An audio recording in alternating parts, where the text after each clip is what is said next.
I stood at my best friend's wedding holding a microphone for the maid of honor speech. 300 guests waited for me to toast the happy couple. Instead, I was about to destroy them both with one simple question. Should I tell them about the baby? Hi, I'm Lily, and this is the story of how my best friend of 12 years betrayed me in the worst way possible, and how I made sure everyone knew the truth on what was supposed to be the happiest day of her life. If you love stories where cheaters and liars get exposed, you're in the right place. Like, share, and subscribe to Revenge Stories X, because this revenge was 3 years in the making and it was worth every second. Let me take you back to junior year of college when I still thought I knew what loyalty meant. Chloe and I met in 3rd grade and became inseparable. We shared everything: clothes, secrets, dreams. She was the sister I never had. When my parents divorced freshman year of high school, she held me while I cried every night. I trusted her with my life. That was my first mistake. I met Jake sophomore year of college at a campus coffee shop. He was sweet, funny, studying engineering. We fell hard and fast. After 6 months, I knew he was the one. I brought him home for Thanksgiving. Chloe loved him. You guys are perfect together, she gushed. I felt so lucky. The 3 of us became a trio. Movie nights, study sessions, road trips. Chloe was single and said she loved hanging out with us. You two give me hope and love, she'd say. I never noticed how she'd touch Jake's arm when she laughed, how she'd text him separately. I was blind. Junior year, Jake got an internship 3 hours away. He'd come home every other weekend. I missed him terribly, but Chloe was there. She'd bring me ice cream when I cried, remind me that our love was strong enough. He'll be back, she promised. And when he is, you'll appreciate each other even more. Something shifted in November. Jake's texts became shorter, less frequent. When he visited, he seemed distant. I asked if something was wrong. Just stressed with work, he'd say. But my gut screamed that something was off. I told Chloe my fears.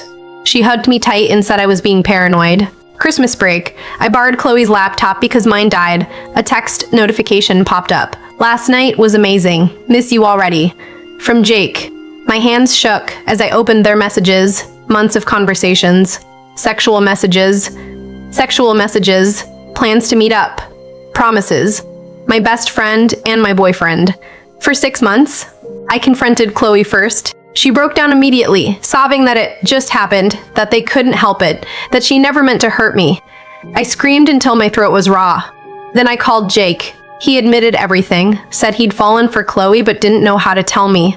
They'd been sleeping together since September.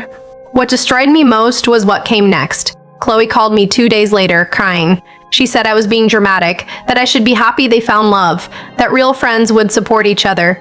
She actually expected me to forgive them, to give them my blessing. I hung up and blocked them both. I fell apart. Depression hit me hard. I couldn't eat, couldn't sleep, couldn't focus on classes. I lost my boyfriend and my best friend in one night. My roommate found me crying in the shower at 3 a.m. I had to go to therapy. Start antidepressants. Chloe had destroyed me, and she didn't even care. Chloe and Jake went public with their relationship immediately. Our mutual friends were divided. Some sided with me, but others said I was holding grudges and that love is love.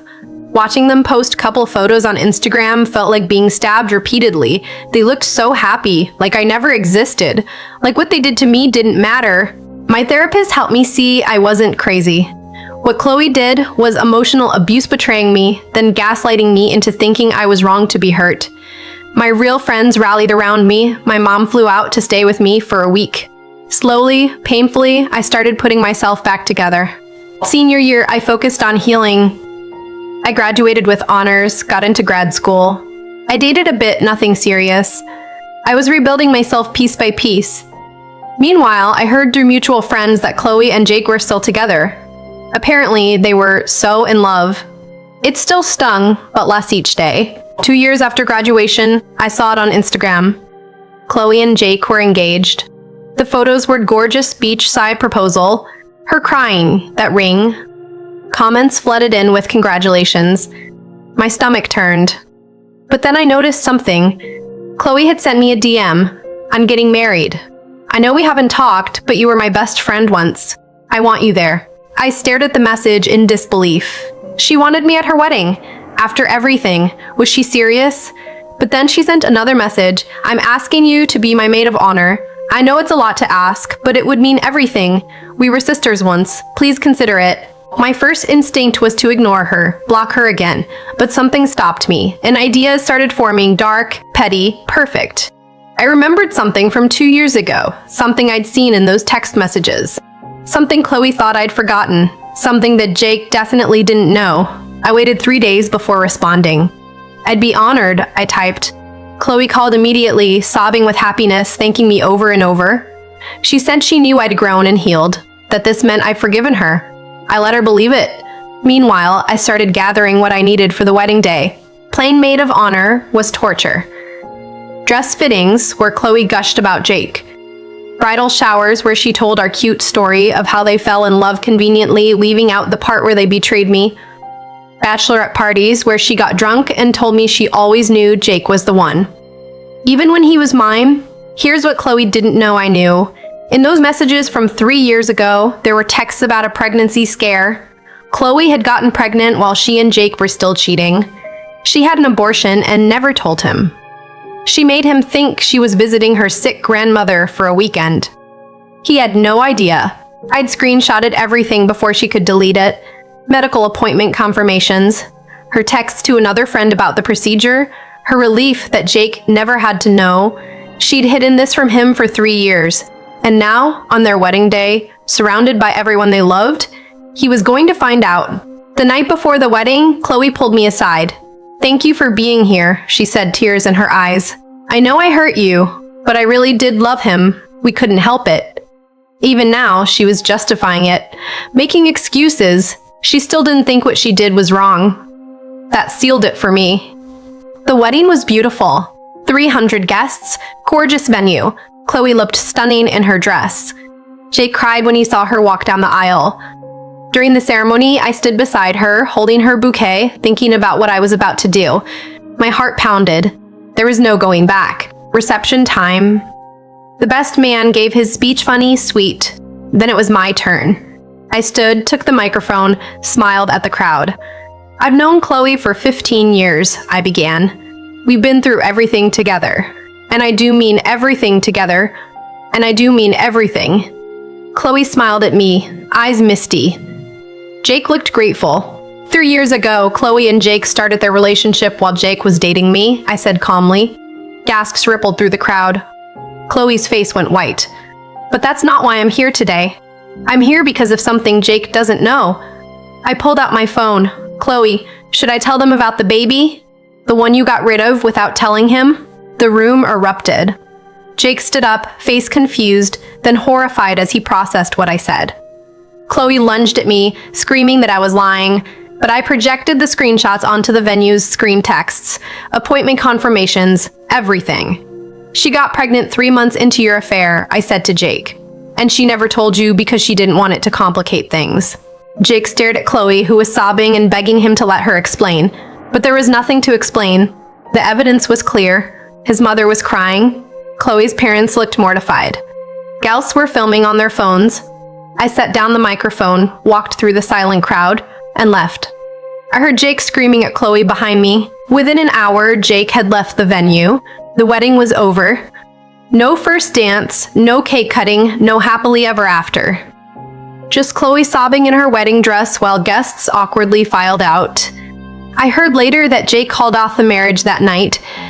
3 years of hiding had destroyed everything in 3 minutes. My phone exploded with messages. Half were from mutual friends calling me cruel and vindictive. Half were thanking me for exposing the truth. Chloe sent me dozens of messages, rage, then begging, then threats. I blocked her and every single person who defended her. I was done with all of them. 3 weeks later, Jake reached out. He apologized for everything, the cheating, the pain, choosing Chloe. He said he wished she could take it all back. He thanked me for showing him who she really was before he married her. Then he said goodbye. I never heard from him again. That closure meant everything. People ask if I regret it. The truth? Not for a second. Chloe destroyed me when I was vulnerable, gaslit me into thinking I was wrong for being hurt, then had the audacity to ask me to celebrate her happiness. She wanted forgiveness without accountability. She got exactly what she deserved: public humiliation and a canceled wedding. I'm 26 now, in a healthy relationship with someone who'd never betray me. I'm in therapy still, working through trust issues, but I'm happy. Chloe tried to rebuild her reputation, but those videos went viral. Everyone knows what she did. Sometimes karma needs help. Sometimes you have to be your own justice, and I have no regrets. Chloe thought she could betray me, manipulate me, and still get her fairy tale ending. But some wounds are too deep for forgiveness, and some people deserve to face consequences for their actions. If this story hit home for you, hit that like button and share it with someone who's been betrayed by someone they trusted. Subscribe to Revenge Stories X for more true stories of people who got the karma they deserved. My name is Lily, and remember, if someone can betray you once, they'll do it to someone else. Sometimes you just have to be the one to expose them.